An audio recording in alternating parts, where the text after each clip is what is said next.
Agora, no Bom Dia Litoral, temos o quadro Direito do Consumidor.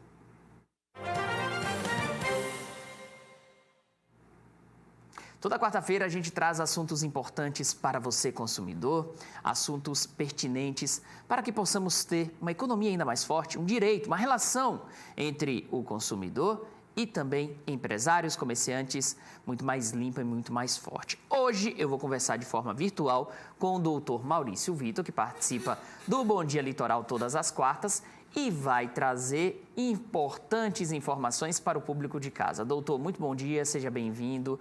Temos hoje um assunto muito importante, porque não são poucos os proprietários de imóveis que querem negociar aquela casa, aquele apartamento, aquele terreno, através de uma corretora de imóveis.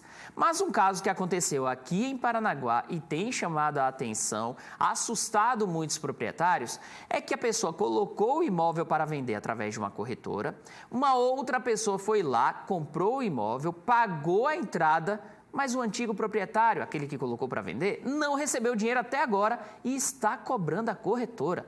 Nesse caso, doutor, como agir? Muito bom dia, seja bem-vindo, meu querido. Bom dia, meu caro Pierre, bom dia a toda a equipe, bom dia aos nossos queridos telespectadores. Uma situação complexa, né? A gente, numa situação como essa, Pierre, precisa inicialmente perquirir, perguntar, saber em relação ao contrato feito entre o vendedor e os seus corretores, a sua imobiliária. Primeiramente, que fique claro para os nossos telespectadores que não existe no Brasil obrigatoriedade da intervenção de um corretor para a venda ou compra de um imóvel. No entanto, tem se tornado cada vez mais frequente esse tipo de intervenção pelo bom serviço prestado pela grande maioria dos corretores e das imobiliárias, né? E aí o vendedor procura um corretor ou o comprador e, ao procurar, se estabelecem quais são os termos entre as partes, né? Especialmente o vendedor de um imóvel, ele primeiro precisa assinar um termo de opção de venda. E, nesta oportunidade, ele deve regular qual será o percentual destinado à corretagem, né, à empresa ou ao corretor que fará a intermediação desta venda e a forma de adimplemento. Quem recebe, quem desconta, sendo a imobiliária ou o corretor a receber, como será o repasse ao proprietário, em que condições, né? Haverá retenção numa primeira parcela, num sinal de negócio do valor da corretagem, ou não, ou só no pagamento final, ou só na transferência, enfim, toda sorte de possibilidades envolvidas na negociação precisa ser regulada em contrato. Caso isso não tenha ocorrido, Pierre, o convencional é o vendedor pôs o seu imóvel à venda, o corretor encontrou um comprador, esse comprador pagou uma parte do imóvel como sinal, né, do início da negociação até se proceder toda a questão burocrática de documentação.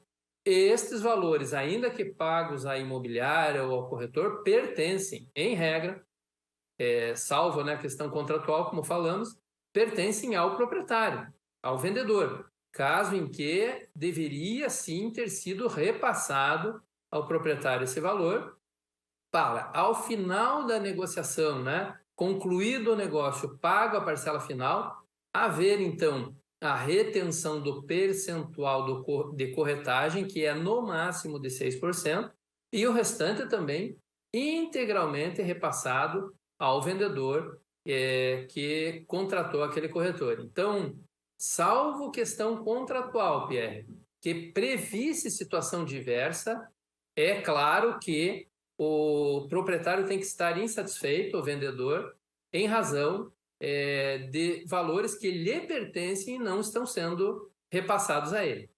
Doutor, é importante reforçar, e o senhor até já falou sobre isso, que a corretagem, essa taxa cobrada pela imobiliária, pelo corretor, ela é uma taxa justa, até mesmo para remunerar o trabalho desse profissional. Agora, o que não pode acontecer, salvo o contrato deixando isso explícito, é a pessoa vender o imóvel e não receber a sua parcela da entrada dessa negociação, né?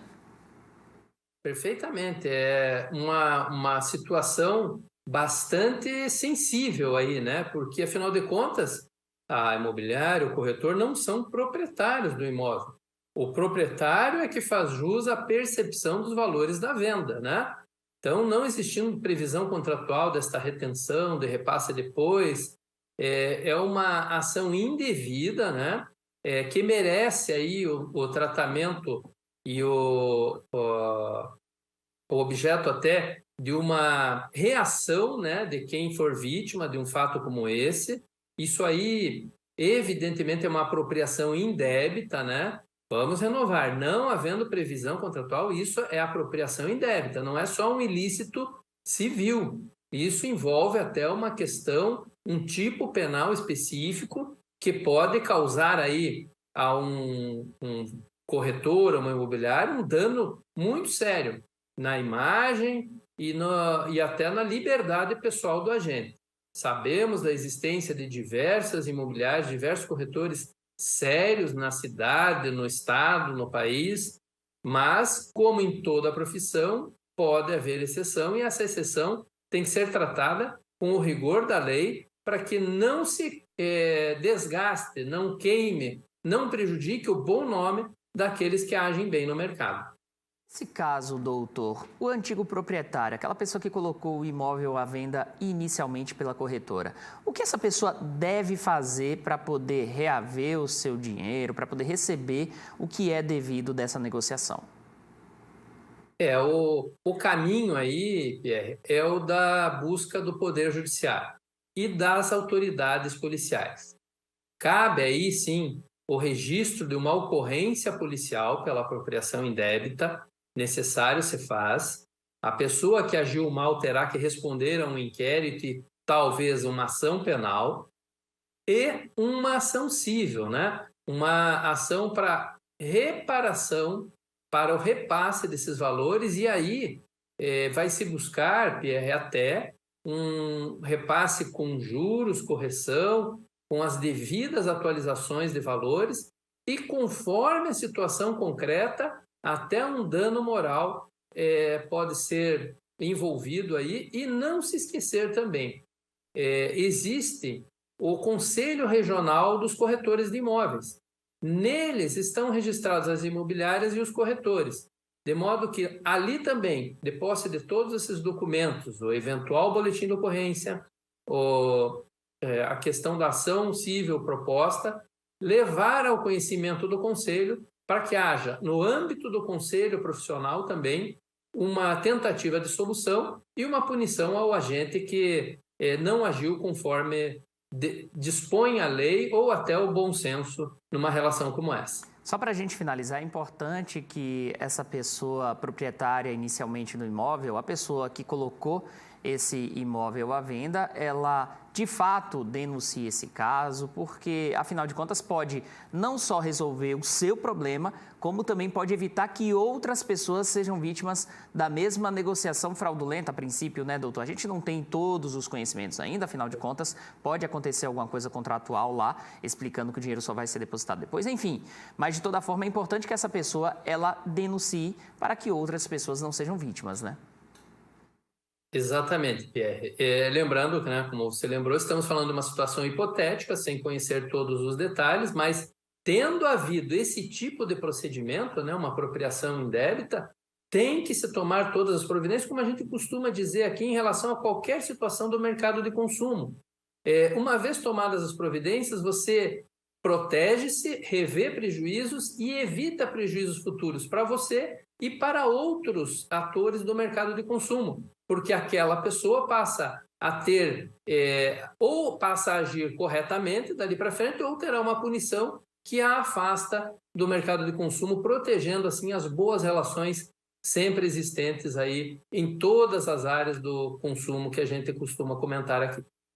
Muito obrigado pela participação, Dr. Maurício Vitor, que participou hoje de forma virtual devido às condições da estrada, mas é sempre muito bem-vindo, seja através do vídeo do touch da TVCI, seja através da presença física aqui no estúdio da TVCI. É sempre um prazer conversar com você. Um abraço, até uma próxima oportunidade, doutor.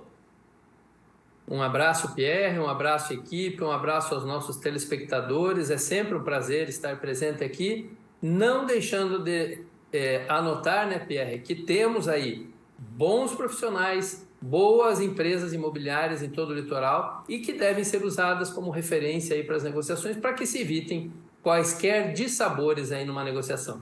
Verdade. Um abraço, até mais. Olha só, a gente citou aqui que trata-se de uma denúncia que aconteceu, essa denúncia chegou até a gente e a pessoa ainda prefere aguardar um pouquinho para poder denunciar ou na TV ou até mesmo na Polícia Civil, porque ainda está tentando negociar com a corretora essa situação. Mas é um caso real, tá? Essa conversa que eu tive hoje com o doutor aconteceu mesmo, uma pessoa que colocou imóvel à venda, não recebeu dinheiro e aí está na bronca com a corretora. De toda forma, mais informações, se essas informações chegarem até nós, se esse caso terminar de forma ruim, ou seja, sem a sua finalização completa, a gente traz aqui ao longo da programação da TVCI.